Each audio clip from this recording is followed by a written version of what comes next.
வணக்கங்க. நம்ம இப்போ எங்கே இருக்கோம்னா, ஆண்டிப்பட்டி டு தேனி போகிற வழி ரோட்டில் இருக்கோம். ஏன் நம்ம இங்கே வந்திருக்கோம்னா, இந்த மாதிரி இயற்கையான சூழ்நிலையை வெரிஃபை பண்ணுறதுக்கும், ப்ளஸ் வந்து இயற்கையோட நம்ம அந்த வெயில், சூரிய ஒளி மற்றும் இந்த காற்றோட அந்த காத்தாடியை இவங்க அமைச்சிருக்காங்க. அந்த காத்தாடி மற்றும் பின்னாடி உள்ள மலைகளை நம்ம பார்த்துக்கிட்டு இருக்கோம். இது போன்ற ஒரு சில நேரங்களில் வெளி உலகத்தை பார்க்க தான் வந்திருக்கோம். ஒவ்வொரு இடத்தையும் இடம் விட்டு இடம் மாறும்போது தான் அந்த இடத்தினுடைய சுவாரஸ்யங்கள் நமக்கு தெரிகிறது. இதுபோல் தான் ஒவ்வொரு இடமும் உலகளாவிய இடங்கள் பரவி கிடக்கு.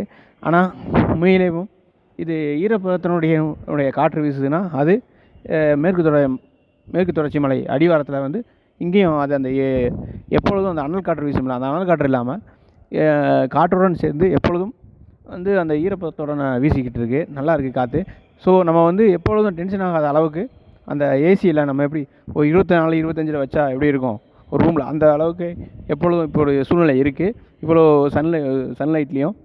ஸோ வெயிட் பண்ணி பார்ப்போம். மேற்கொண்டும் இந்த ரோடு தேனிக்கு போகிற ரோடு இருக்குது, வண்டியெலாம் போய்கிட்டு வந்துக்கிட்டு இருக்குது. ஸோ இது வந்து இயற்கையான ஒரு லைஃபுக்கு நல்ல ஏற்ற இடமா இருக்குது. டெஃபினட்டாக ஒவ்வொருத்தவங்களும் இது போன்ற இடங்களை பார்த்து அவங்க வந்து தெரிஞ்சுக்கொள்ளணும்.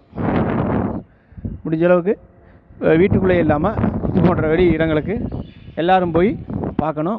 அப்போ தான் உலகம் என்ற என்ன என்று நமக்கு தெரியும். நன்றிங்க.